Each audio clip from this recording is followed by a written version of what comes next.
Welcome in, everyone. It's the UWF Football Show with head coach Kaleb Nobles. I'm Will Kennedy. We're going to do a little different this year. We're like a podcast type, right? But we'll just talk about the first game. And the first game was on a Friday night, kind of getting the spotlight to yourself with D2 football a little bit. Really nice game. Lenoir Rhyne coming in, top 20 matchup. And Coach, first, congratulations on the win. 48-21 is the final. Always feels good to break the seal on a new season. It does, and going versus a really good Lenoir Rhyne team that, I think got a lot of credit in the offseason for what they've done in recruiting. And we've been in some battles with them. And so every time you play them, it's going to be a tough game. And I think the score was not as reflective of how tough that game was. It was a battle to win for 4 quarters. But I'm proud of our guys and excited about, the path moving forward. Really was a good start. And I often talk about, we've talked about, and people ask, what's it going to take to get a win? I say, you got to come out of the locker room hot. And we have struggled with that, frankly, at times along the way, but really come out and everything breaks right.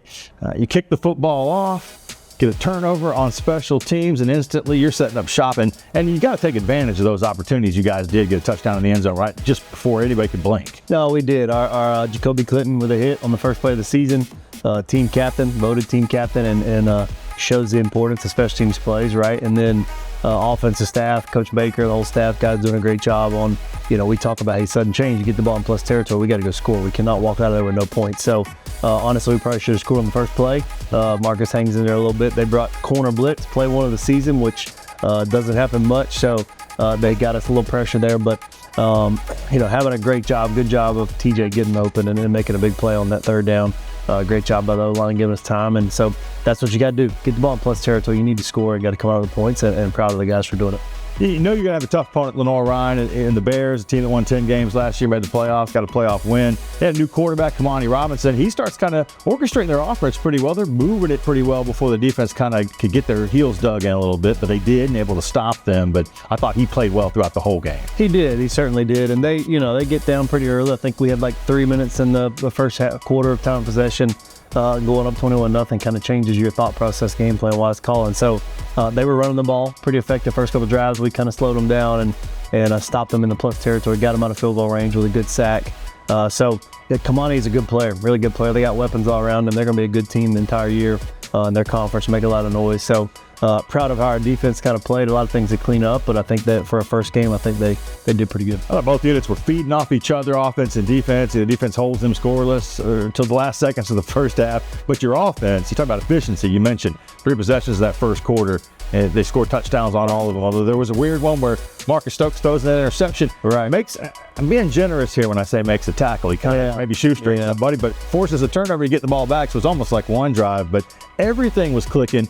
Able to run the ball effectively with Jay Sharp in that first half, and then Marcus with Corey Scott with Tyree Holloway. Great to have that young man back. We missed him almost all last year after he had a gruesome trip at Grand Valley. But all of a sudden, you're seeing this offense what it can be. No, there's a lot of potential, and we've recruited to bring some speed and get some guys on the perimeter to surround Marcus.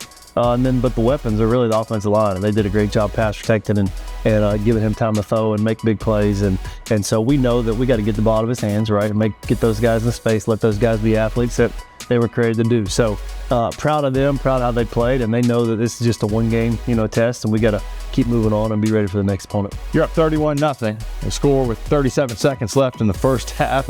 You just didn't run off enough time, I guess. No, should have ran more clock off. They get the ball back, kind of go down and get a little bit of wild and crazy play, a little Chinese fire drill in the secondary, and they're able to score right going into the half. And I said on the broadcast, I think it's obviously a different game if you go in 31-0 at half, but in some ways it lets you go in there and come out of the locker room not being complacent. No, we certainly were not, because I was on our guys pretty good at halftime. If you were in that locker room, you heard it for a long time. So we were just testing them. Hey, man, fourth quarter. Well, we got to play 4 quarters this whole game. There's nothing they can let up. That's a playoff team that we're playing, and they responded and made some plays right late in the second quarter. So our guys just got to be a little more competitive on the football, and we're pushing them to do that. But 31-7.5, we'll take it, right? But nothing that we can be complacent about. That flip at the beginning of the game, it turns out to be really huge, where you get that fumble on the opening kick and score off that, because you get the ball coming out of the locker room, you go down and score. Right. So it's 38-7. Really feels like it's probably done. Although they made it interesting back and forth. They would cut it down to 17 a couple of times. But that probably you probably left in the starters a little longer than you might have if it was 38-0. Early in the third quarter. Right. Yeah. We traded some scores back and forth. I think got to 41-21 at one point.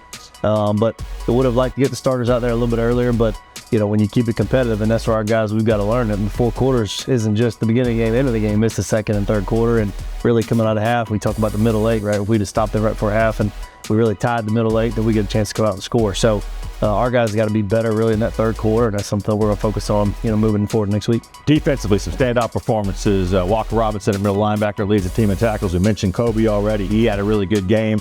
Colin Shaw, some of those guys up front. You guys had 6 sacks, only gave up 1 in the football game. One thing I'm sure is you're looking at a little bit is the pressure was coming up the middle once Robinson escaped it. That's where the damage happened. Yeah, you got to have somebody just kind of hanging with him, inspire him. He's a good player. He's a good athlete, and we were getting close. We could have had more than 6, but our guys are making plays on the football, and so we know we got to keep fine-tuning the pass rush and keep our rush lanes and rush integrity when they get to the quarterback, so we can keep those guys in the pocket, make them be a passer and beat you on the back end, because the longer it takes, those guys are going to find a way to get open on the backside. And we'll see some other athletic and good quarterbacks along the way. Definitely will. All said and done. Special teams, let's go to that next for a second. You got a new kicker, Wober, right? Wober, yes. Make sure I get that right. No, young man out of Jupiter, Florida.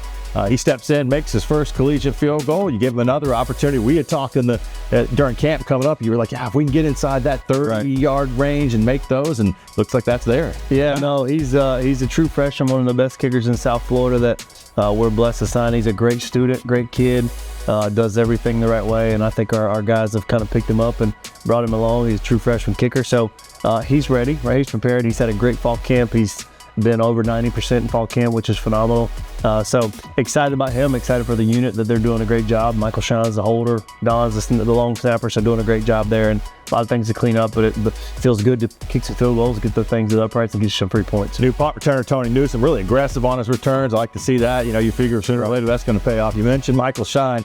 He threw a pass on a PAT conversion. They kind of went awry. They got nullified by the penalty, but that's something in his arsenal. It looked like a little lefty pass. But let's talk about the punting. I knew people that had seen him at Mississippi College knew you guys knew. Right. His first punt in that game, I heard some audible gasp from in front of me in the stands. I mean, that thing was in the air 5 seconds, went 50+ yards in the air, and you're able to use him to flip the field a couple times. Yeah, he's a weapon, right? And he's somebody that we know. When we get him on the field, right, he had a chance to flip the field, and he did it a couple times. I tell him all the time, you're a weapon, but I don't want to see you on the field at all. That means we're not punting. So he does a great job. He prepares like a pro. I think he's going to be hopefully an NFL punter at some point when his career's over, just because of his hang time, right? He was 5-second hang time at left 3 yards and a lefty, right? So that's not easy to catch. You catch a right-footed punter all the time, then switch to a lefty. Good luck to you. So he's a great kid from over in Mobile. His brother's playing for us as well. So excited to have him here, and he's certainly somebody that we know we can hang our hat on. Coach Jordan Ramsey, your special team coach, was telling me this is true. If you're a punt returner or an outfielder in baseball, whatever it is, you know that left-handed swerve that he has at the end, you just don't expect the movement right at the end as a returner. That led to a flip of the field, but a turnover as well. You guys capitalized. We didn't see him for a while because the offense was clicking so well. You don't punt in the first half. It takes a little while in the second half to punt. But let's talk offensive numbers last, because I'm sure there's going to be some awards handed out this week. We'll start with the quarterback, Marcus Stokes, who there were 1 or 2 throws there. He did throw a pick. We mentioned he forced the fumble, maybe 1 or 2 others. It could have been. But in general, 70% roughly completions, 350 yards. He throws 4 touchdown passes, short, long. We had bombs to Tyree. We had deep ones to Corey Scott.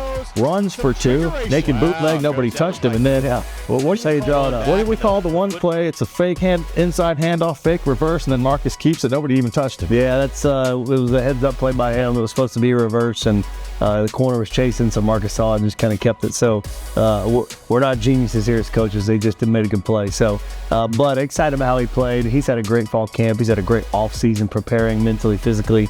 He's gotten a little bit bigger, got more pop on the throw. But O-line played really well around him, made him more comfortable. He's a little bit more comfortable in the pocket right now, which is great. But the weapons around him are making plays, and he knows that. Get the ball in space, get the ball to those guys. But so much to clean up, right? Game 1, it just won, and we got a lot of things to fix and get better, and he understands that. 350 yards and 6 touchdown week. If you had him as your fantasy D2 quarterback, you scored real well this week. If you had a combo, the parlay, with he and Corey Scott, and then Tyree Holloway, Corey had 7+ catches, 120 yards and a touchdown. Tyree 2 catches, both for touchdowns. He goes 104. That's a I can do that math. A crisp 50 for the average. Spread the ball around to some other guys as well. TJ Lane caught it well out of the backfield. He had a nice rushing night. Nice rushing night from Jay Sharp, kind of first half, second half for those two guys. But from your lead running back position, 20 carries, 160 yards. That feels good. O-line, again, gets a lot of credit. It does. I mean, those guys are doing a good job of getting some movement. We knew we'd have some looks that we could get 5-on-5 or 6-on-6 with the tight end in there and keep the backers out of the box. So excited about how those guys played. They were pressing the line of scrimmage. Right, you run through the smoke sometimes, what we tell them, and there's going to be some big plays to be had. So they did a great job getting the ball at the second and third level and making them make a miss. He gave defensive coaches around the country a lot to look at and think about week one, which is always kind of cool. Good week for the conference all the way around. Obviously, the Argos get the win 48-21 over Lenoir Rhyne. Delta State gets a big win over Central Missouri. Traditional power. We get Valdosta beats. They got Clark Atlanta. They were Clark Atlanta, and then West Alabama beats Johnson C. Smith, and that's one of those crossover games took place up in Birmingham. So 4-0 for the conference. Nice week there. Right.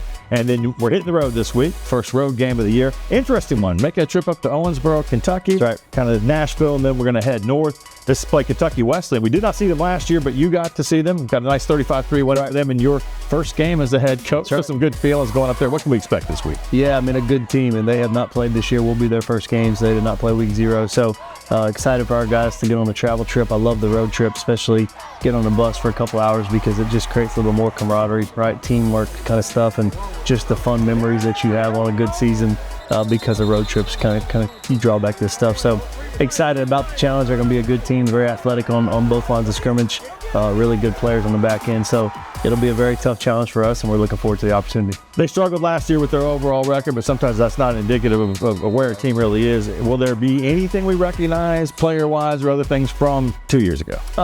There'll be a little bit. It's not as much carryover. I mean, it's 2 years in college football is an eternity, especially people can transfer when they want to. So it'll be a little bit, but not too many people, not too many familiar names, but our guys will be ready, and they understand this is a big challenge, and we just got to worry about the next one moving forward. This is that mentality of, if we go out there, and execute, do our best, then that's all you can do. It should be good enough for us. Very well. Congratulations, 1-0 is the only way we want to start the season here. 48-21, the final score, big win over Lenoir Rhyne, ranked 8th in one poll coming in. Argument that you could move up a little bit. We'll see what happens, around the country once week 0 is all done. We'll be here each week, the UWF Football Show, and we're going to try to get this out as a podcast too. That's right. I've been looking at that. We're going to try to put it in all the places that you normally get your podcasts. We know people out there love that as well. GoArgos.com. Check out that schedule. Again, road next week at Kentucky Wesleyan, and then we're back here right behind us. You can see beautiful Panera Field. We should mention you're in the upstairs now at the looking in the field. A little better than the old digs. Yeah, we've moved up a little bit. Feels pretty good, but we'll be back here for Shorter that next weekend. It's family weekend. Should be really entertaining. I know the Shorter's got some names. People will They do, no doubt. Yeah. Up there, Hey, shout out to the crowd. I mean, it really was. 1,300 students. We had a waiting list of people to get in. We had a lot of great support, so that plays a factor in us winning the game. So we appreciate the crowd, and we look forward to having you back in 2 weeks. It was kind of cool with that late score being kind of blowout. People were leaving. It was a Friday night, but the students and the band just hanging in there, and they were having a good time, and it really was a great atmosphere. The tailgate, by the way, over there in front of the field house was truly incredible. So you guys are doing a great job. GoArgos.com. Follow these guys on social media, and then the Argo Armada app spot. You can always kind of right there on your phone get updates, see the latest stuff, and we'll be on the radio for this game, ESPN Pensacola. You can get that locally over the air, or you can go to their website and stream, or right through our website, right there. Look at the football schedule, look at Kentucky Wesleyan, and click on the link for the live broadcast. And I know people around the country want to keep up with the Argos. Not sure about a watch party yet, but we'll update you with that. I'm sure they'll try to do that here in town. So, Coach, let's get another one. Let's do it on the road. And as always, go Argos.